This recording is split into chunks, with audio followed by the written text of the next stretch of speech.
Assalamualaikum warahmatullahi wabarakatuh.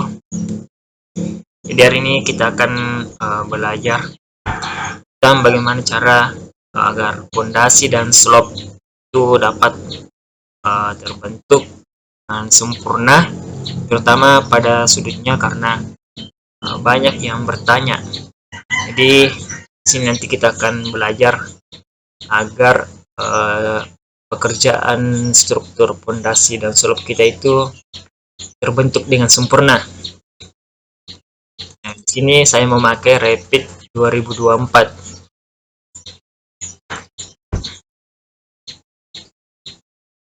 Jadi bagi teman-teman yang masih memakai Crack, saya sarankan beli yang lisensi ya, supaya fitur-fitur yang ada itu selalu terupdate secara otomatis. Kemudian jika kita memakai Crack, biasanya itu semua sistem-sistemnya biasanya terbaca virus, akhirnya menyebabkan aplikasi Rapid kita itu error. Nah, jadi sebelum kita membuat fondasi dan slope, di sini saya akan membuat terlebih dahulu slope-nya. Jadi kita membuat family dulu tersendiri slope, begitupun dengan fondasi. Nah, di sini kita memilih bagian family itu kita pilih open dulu. Kemudian kita masuk di liberal. Karena liberal saya simpan di sini. Ini yang liberal 24 English. Terus kemudian sini saya pakai struktur framing, kemudian concrete. Nah, di sini concrete rectangle beam yang kita pakai. Open.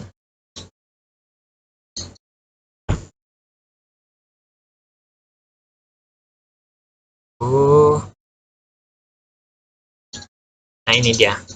Jadi di sini kita memakai satu family yang sudah disediakan oleh Rapid.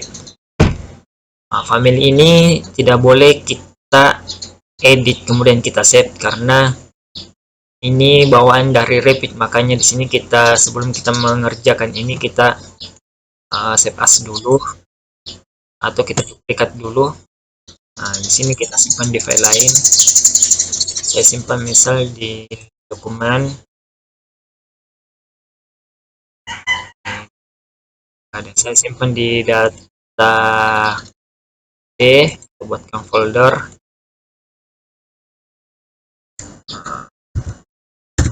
fondasi slope.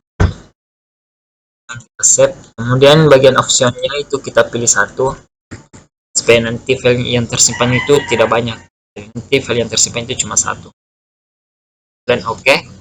Sini kita bisa ubah namanya jadi slope 20 kali 30 karena perencanaan yang akan kita coba itu membuat lantai 1. Kemudian kita pilih save. Maka di sini nanti akan terubah secara otomatis. Tadi namanya slope 20 kali 30. Nah, setelah itu kita masuk di pengaturan ukurannya atau dimensinya. Di sini saya ingin memakai sentimeter. Senti, kemudian oke. Untuk mengubahnya itu kita masuk di like dan klik bagian ini. Kemudian di sini kita ubah senti, kemudian oke. Kemudian oke.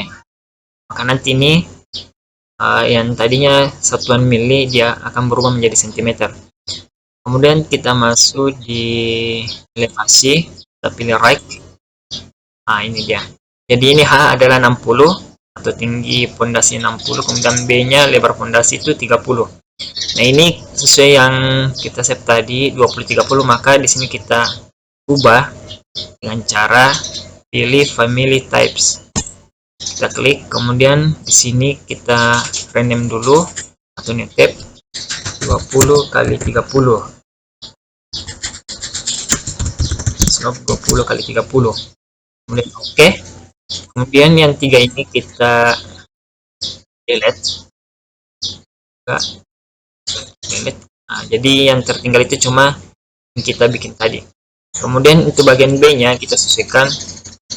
B nya tadi kita pakai 20, kemudian tingginya kita pakai 30, kemudian apply dan oke. Nah, untuk slope selesai, kita save dulu. Kemudian lanjut kita buat pondasinya. Kita buat pondasi, jadi pilih grid dulu, kemudian pilih reference plane. Sini kita pakai pondasi dengan ketinggian 1 meter. Kemudian saya pilih peak line, kemudian ubah offsetnya menjadi 80. Kemudian arahkan mouse ke bagian ini sehingga nanti muncul garis bayangan warna biru bagian bawah. Kemudian kita klik, kemudian kita bikin batu kosongnya setinggi 15 cm, kemudian pasir urutnya 5 cm. Jadi total keseluruhan dari atas fondasi sampai di bawah itu 1 meter. Bagian atas ini bisa kita hapus. Kita hapus itu karena tadi kita sudah save, jadi nanti ini ada 2 file yang kita buat tadi slope sudah. Nah, sekarang nanti kita save lagi untuk membuat fondasi. Sekarang untuk lebarnya kita masuk di grid lagi, kemudian reference line dan pilih peak line. Sini kita pakai 40. Kita mulai dari sisi kiri. Sorry, dari as, kemudian dari kanan lagi. Setelah itu kita tarik, klik dulu dari ke bawah. Nah, supaya nanti enak di objek. Sudah, fondasinya sudah terbayang. Kita tarik ke atas dulu supaya tidak. Kemudian untuk sisi kanan dan kiri batu kosong itu kita bikin juga. Dan kita pakai 100. Sini 100. Sorry, kita pakai 10 karena kita pakai 1 cm. Oke. Nah, kemudian untuk atas pondasinya kita pakai 5 cm. Nah, selesai. Setelah kita membuat garis bantu untuk pondasi, maka kita bentuk pondasinya dengan cara pilih klik lagi extrusion. Kemudian bagian work plane ini kita pilih member right. Nah, kemudian pilih OK. Kemudian kita pilih line. Nah, di sini kita bentuk mulai dari sisi titik atas ke kiri, kemudian ke bawah. Oke, jadi di sini kita bikin satu persatu. Pertama batu kalinya dulu, yang kedua batu kosong, yang terakhir pasir uruk. Nah, jika sudah terbentuk satu, maka kita centang. Kemudian kita bikin lagi untuk batu kosongnya, pilih grid, extrusion, kemudian member right, reference-nya. Oke. Kemudian di sini kita langsung pilih rectangle. Kemudian kita centang.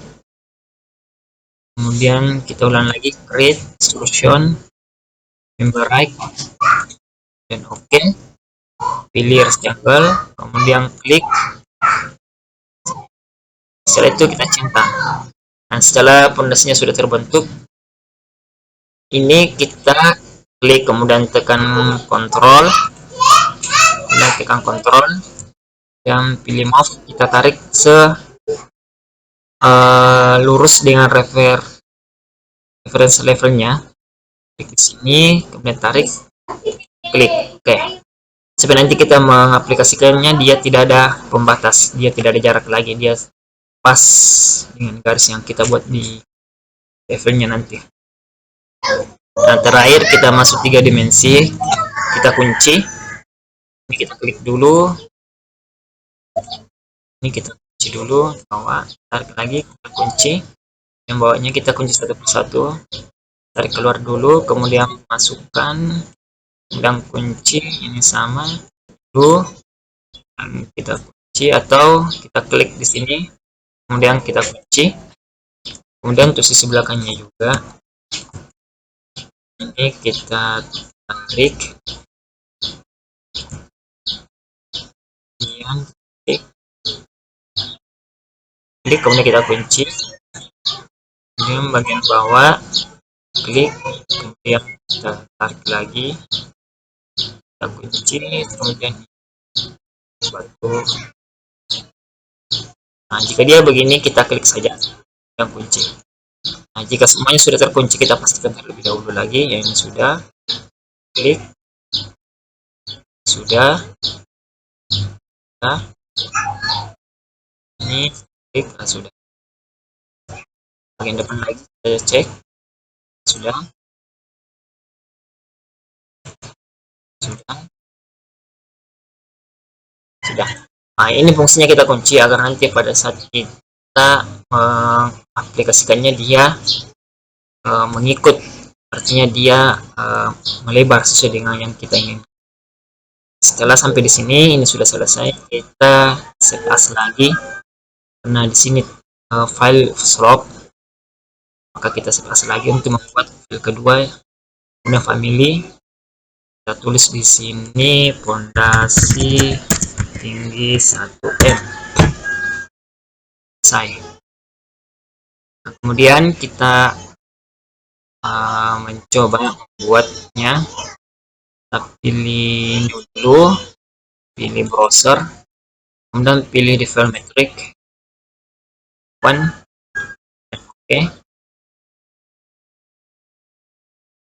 Nah, di sini kita masuk struktur dulu, kemudian masuk grid, kita buat gridnya dulu. Saya tes dulu pakai 2, 3 lah, 3 tas.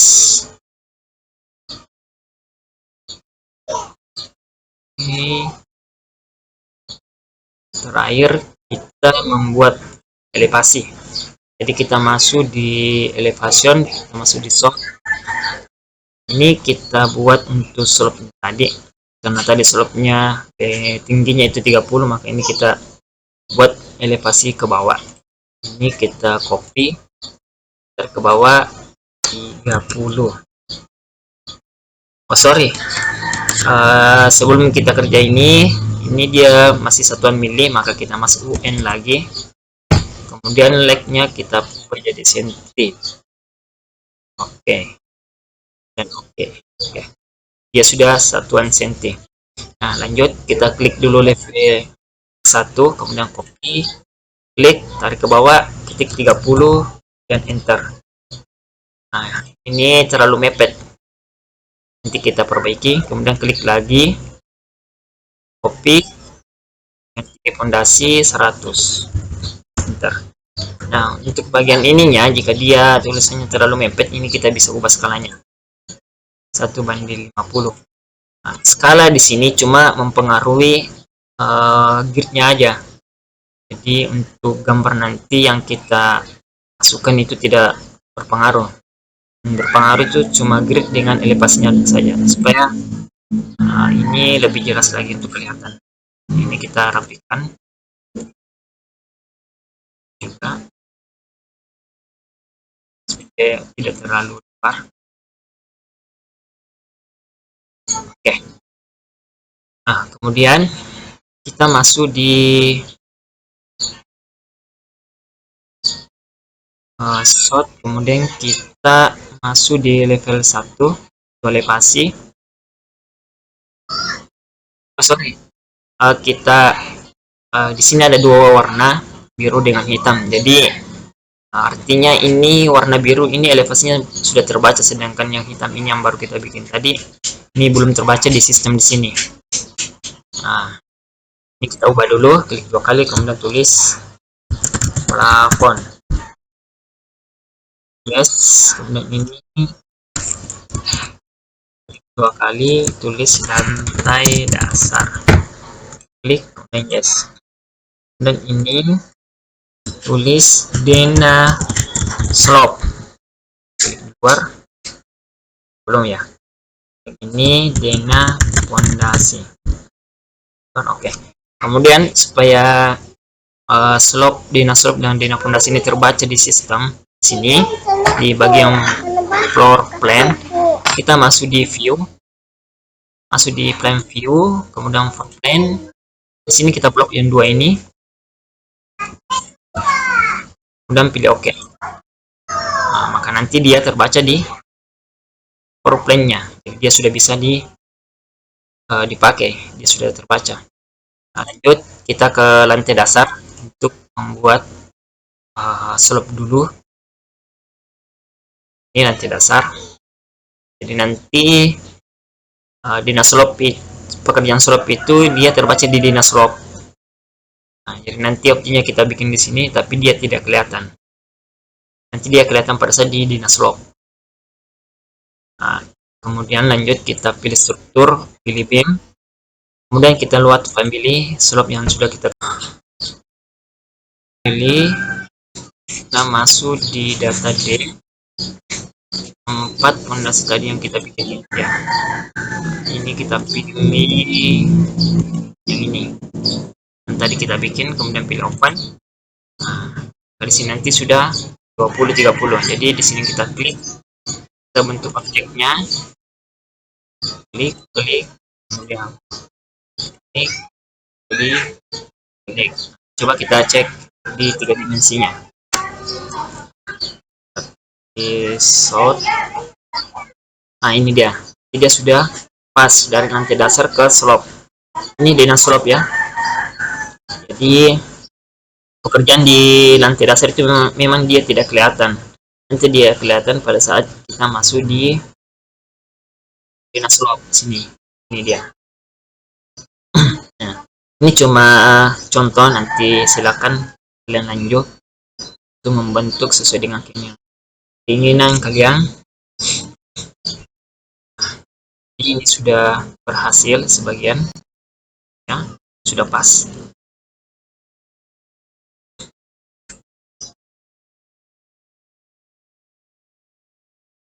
Coba tes.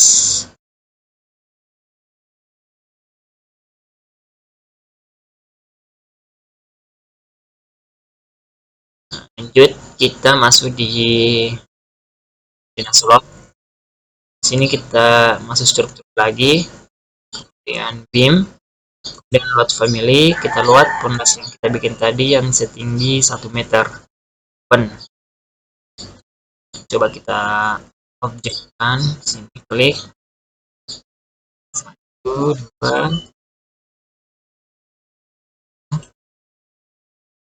4,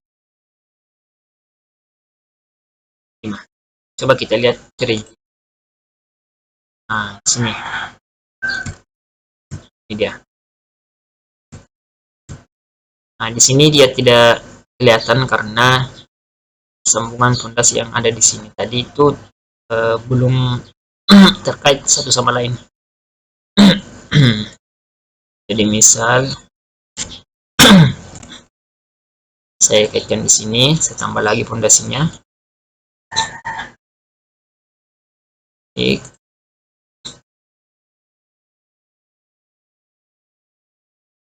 Maka nanti dia terbentuk. Ini dia. Oke. Nih, di sini saya belum memberikan kesiran fondasi dan dengan batu kosong dan pasir uruk. Nah, jadi teman-teman yang bertanya tentang kenapa fondasi saya sudutnya tidak terbentuk, itu karena memang kita harus membuat 2 elevasi, satu untuk slope dan satu untuk fondasi. Kalau kita gabungkan slope dengan fondasinya, maka memang di situ sudut bagian di sini itu tidak terbentuk sempurna. Nah, mungkin sekian dari saya. Jika ada yang ingin ditanyakan bisa di komen di bawah ini, saya sampaikan.